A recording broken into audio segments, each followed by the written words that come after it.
Qu'est-ce qu'a dit Ursula? Qu'est-ce qu'a dit Ursula? Ursula, elle dit: «Ah oui, on va faire des efforts». Et qui dit Macron? «Ah oui, on va faire comme les Espagnols et les Portugais, on va essayer de On l'a renégocier pas quelque fait, ouais. chose». Au final, rien n'est fait.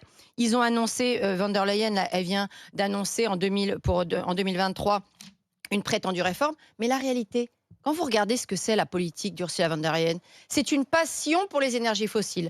Une passion pour le gaz de schiste. Qu'est-ce qu'elle aime ça? Le gaz de schiste américain, le gaz de schiste du Qatar. Elle adore ça. Pourquoi? Parce que c'est eux qui nous ont mis dans la panade. Post-Covid, bon, on dira tout le monde était dans la même panade, ok. Mais Mmh. l'Ukraine nous a mis dans une panade pas possible. Est-ce qu'à un moment, l'Europe a aidé par la régulation du marché, par l'intervention de la Commission de Bruxelles, est-ce que l'Europe a aidé le consommateur européen, le travailleur européen, à payer une énergie un peu moins chère? Non, au contraire, on n'a pas arrêté de nous écrabouiller. Il n'y a que les Espagnols et les Portugais qui Oui, arrivent eux, à ils s'en sont sortir un petit sortis. peu. Ils sont Eh ben voilà. ils Mais sont nous, sortis du marché régulé, ouais. je vous rappelle que M. Macron a fait semblant de promettre ça. Oui, il allait voir, puis il allait voir, il allait en parler avec Ursula. Le problème, aujourd'hui, c'est le verrou bruxellois. Les énergéticiens, excusez-moi, c'est des chefs d'entreprise, ils sont dans leur petit truc, ils font leur tableau Excel. Mmh. Ah, on me demande plus, ah bah, Ah je oui, vais faire c'est payer Donc je plus le répercute, consommateur. ouais. Qu'est-ce que vous voulez qu'ils Ah. fassent? Le problème, c'est là-haut, plus haut. Ceux qui fixent des normes et ceux qui décident, c'est toujours les mêmes, c'est la Commission de Bah, Bruxelles. Voilà. Yves, Et Monsieur Macron qui est leur marionnettiste. t'imagines si tu avais encore tous Et tes c'est restaurants surtout, je trouve aujourd'hui? que le résultat final, une fois de plus, eh ben, c'est le consommateur qui va payer tout ça.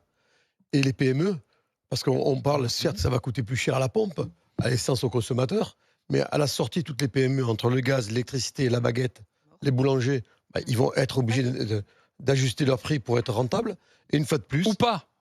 ou pas, bien sûr. Ou Alors, pas? s'ils ne le font pas, c'est-à-dire qu'ils vont avoir des PME qui sont Oui. sur le fil prêts à exploser. Bah, surtout que ça Mais veut une dire fois de qu'ils plus, n'augmentent pas aujourd'hui, les on est- salaires pardon. Sinon, ils n'augmentent pas les salaires de leurs employés. Forcément, à un moment donné, il y a quelqu'un qui doit Mais payer. non, mais on sait qui c'est quelqu'un. C'est toujours le même. Oui. C'est le consommateur, c'est le citoyen qui va être obligé de payer tout ça. Et je trouve qu'on est scandaleux qu'on soit en train encore de presser sur le citoyen, de presser encore sur les petites entreprises, parce que ça va leur coûter encore une rentabilité, et qu'aujourd'hui, on n'est pas une situation où on est apte à financer tout ça. Moi, je pense qu'il y a quand même un manque de transparence sur tous ces prix. Je me défie, moi-même, je ne comprends rien. Hein. Moi, je regarde ma facture d'électricité, je ne comprends rien.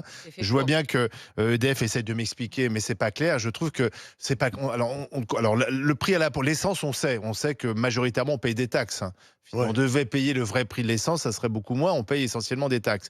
Mais sur l'électricité et le gaz, c'est incompréhensible. On apprend par exemple qu'on continue à acheter du gaz russe.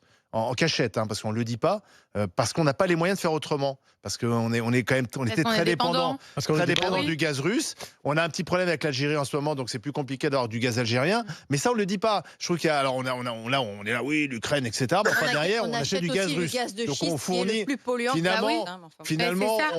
on permet à Poutine de récupérer notre argent pour financer sa guerre. Enfin, tout ça n'a pas de sens, c'est absurde. Et je trouve que ça manque beaucoup de transparence. non. Il faudrait savoir précisément ce qu'on paye, les taxes. À quoi servent ces taxes? Alors là, c'est des taxes qui servent pour la rénovation énergétique des logements, etc. Dans un instant, on va parler du bonus électrique aussi. Personne, En 2007. on demande jamais aux Français leur avis là-dessus. En 2007, quand on a libéralisé le marché de l'électricité, pour complaire comme d'habitude à qui, toujours pareil, à Bruxelles. On a créé une commission de régulation de l'énergie précisément pour encadrer tout ce processus de libéralisation du prix de l'électricité, du prix de l'énergie. Qu'est-ce qu'elle fiche, cette commission de régulation de l'énergie? Encore un comité de machin truc. Ils font rien. C'est le politique qui décide de ça. C'est le politique qui a décidé qu'on allait s'asseoir sur le référendum de 2005 et qu'on allait la faire, la belle Europe, la grande Europe, C'est l'Europe pas du que marché l'Europe. libre, etc. Mais l'Europe, c'est les dirigeants, Oui, de mais chaque pays. justement, c'est ce que je dis, c'est les politiques qui ont voulu ça. Ursula, et maintenant, c'est ta tête de turc, oui, mais non, c'est pas ma tête de turc. elle est nommée par Emmanuel Macron et les autres. Elle est surtout nommée par le chancelier allemand, Non, mais- quel Enfin. qu'il soit. Donc, moi, je suis désolée, il y a des comités de régulation qui régulent, mais ils régulent rien. Pourquoi? Parce que tout ça, c'est derrière, il y a des enjeux politiques et que dans l'Europe des 27, personne ne peut se mettre d'accord parce que personne n'a ni les mêmes ressources énergétiques, ni les mêmes besoins énergétiques. En revanche, je crois que tous les citoyens européens se font bien avoir. Voilà, et je ne sais pas pour rien que la plupart aujourd'hui des pays européens, dans les pays européens, je veux dire, il y a des majorités qui sont de plus en plus hostiles Oui. à cette forme d'Union européenne, j'ai pas dit à l'Europe, à cette forme d'Union européenne, et que partout, c'est des candidats qui veulent remettre en question la Commission de Bruxelles telle qu'elle est aujourd'hui, parce que c'est eux le nœud du problème. On va en parler avec Rodolphe. Il nous appelle du Morbihan. Rodolphe, chef d'entreprise dans le bâtiment. Bonjour Rodolphe. Bonjour les grands. Qu'est-ce que vous en dites, Rodolphe, de cette mauvaise nouvelle à venir, à partir du 1er janvier? J'en dis qu'on est gouverné par des incompétents, des menteurs, des profiteurs, et j'entends les propos de Flora, j'entends les propos de Barbara. Madame van der Leyen, déjà, elle n'est pas élue, donc elle n'a pas à décider, en fait. Faut arrêter avec cette gabégie européenne. Aujourd'hui, les PME, donc c'était les boulangers, maintenant nous les entreprises du bâtiment, ça fait quand même déjà 2-3 ans qu'on souffre, et là ça commence à chauffer, mais fort. On a des défaillances d'entreprise. Racontez-nous, Rodolphe, concrètement, parce que vous êtes dans le transport, c'est ça? Non, moi j'ai des utilitaires pour me rendre sur les chantiers. D'accord.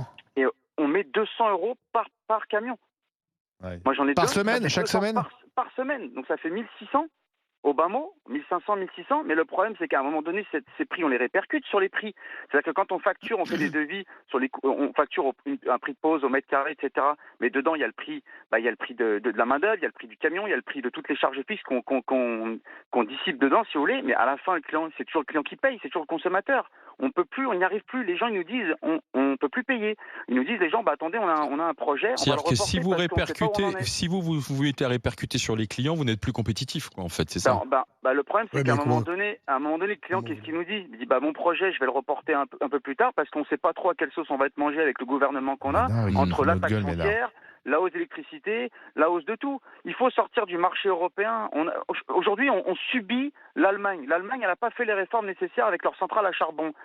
Pourquoi on sort pas? On est autosuffisant avec nos centrales nucléaires. On n'a pas besoin de ce marché européen. On paye pour les autres, on paye pour l'Ukraine. Mais l'Ukraine, excusez-moi, mais aujourd'hui, on peut plus être le sauveur du monde, Monsieur Macron. Il faut qu'il arrête de dilapider nos peu de milliards qui nous restent dans les caisses. C'est le général Non, mais le problème, c'est qu'à un moment donné, les Français, on veut bien aider, on veut bien être solidaires, mais on n'a plus les moyens, on n'a plus rien dans les poches. Qu'est-ce qu'on fait? Alors nous, les chefs d'entreprise, on baisse nos salaires, on baisse nos activités, on baisse tout, mais on va baisser jusqu'à quand? Est-ce que vous-même, vous êtes dans une situation difficile aujourd'hui, Rodolphe, en tant que chef d'entreprise dans le bâtiment? Avant, moi, j'avais à peu près entre 6 et 8 mois de planning plein. Aujourd'hui, je suis rendu fin janvier à peu près là. Pas plus. Ah ouais. Pas plus, pourquoi? Mais parce qu'aujourd'hui...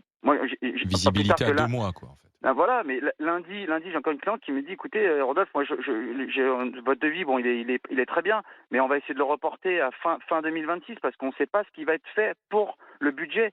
On ne sait pas ce que là-haut ils vont décider. Parce que quand les gens, ils entendent... Alors, nous, ici, on a beaucoup de résidences secondaires, donc c'est beaucoup de propriétaires. Qu'est-ce qu'ils nous disent, les gens? Mais on ne sait pas la taxe foncière qui va augmenter. Taxe inimaginable. Pourtant, je croyais que c'était la stabilité. Mais non, mais Barbara, aujourd'hui, c'est... La taxe foncière, on nous aurait menti, zut alors. Le problème, Barbara, les gens qui sont au Palais Bourbon, ils sont pas sur le terrain. On les entend toute la journée s'engueuler, se parler comme du poisson pourri. C'est n'importe quoi. Qui viennent voir ce qui se passe sur le terrain. Croyez-moi, ça fait peur. Et aujourd'hui, ils sont en train d'assécher la France, mais ils sont en train de nous détruire. Alors, Rodolphe, on a entendu votre colère, d'autant que vous disiez, vous, maintenant, votre visibilité professionnelle, elle est à peine 2 mois. Brice veut réagir aussi. Du Morbihan, on va aller dans la Meuse avec Brice, conducteur de train TER. Bonjour. Ouais, salut à tous. Salut Brice. Et vous, qu'en dites-vous alors? Alors, Rodolphe, il a bien conclu tout. On est géré par des incapables. Ce que je voulais dire, c'est qu'à chaque fois qu'on prend des taxes sur les énergies, à chaque fois, ça augmente le prix. Donc, du coup, quand vous allez faire vos courses, comme les routiers, ils n'ont pas le choix de répercuter le prix du carburant. Vos courses, elles augmentent. Donc, vous reprenez encore 20% de TVA de plus 6 centimes à chaque fois. Donc, in fine, vous payez de plus en plus. L'électricité, on la paye hors de prix, tout ça pour gaver des sociétés privées.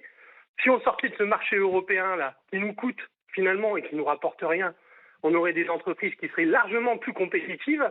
Mais je ne sais pas pourquoi, on se met à genoux devant l'Allemagne et puis on leur fait des gâteries. L'éolien, désolé, comment? Flora. Moi, j'habite à côté d'une base militaire. Merci à la base. Comme ça, on n'a pas eu d'éolienne. Ça sert à que dalle. On paye très cher. Faut voir ce que ça vaut. Je veux dire, franchement, on est dans le ridicule. On sait que l'éolien, ça va pas être la solution, mais on force quand même.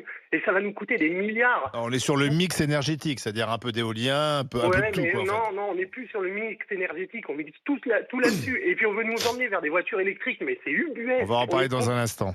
On est complètement ubuesque. Et à chaque fois que vous augmentez le prix des énergies, vous faites péter tous les prix au-dessus. Et Brice, par exemple, sur la voiture électrique, vous n'avez pas fait vos calculs, voir si c'était pas plus intéressant d'avoir un véhicule électrique? Alors déjà, je vais vous dire, vous avez vu le prix d'une voiture électrique? Okay. Il y a des bonus, on va en parler dans un instant. Il y a un bonus maintenant qui va aller jusqu'à 5 700 €.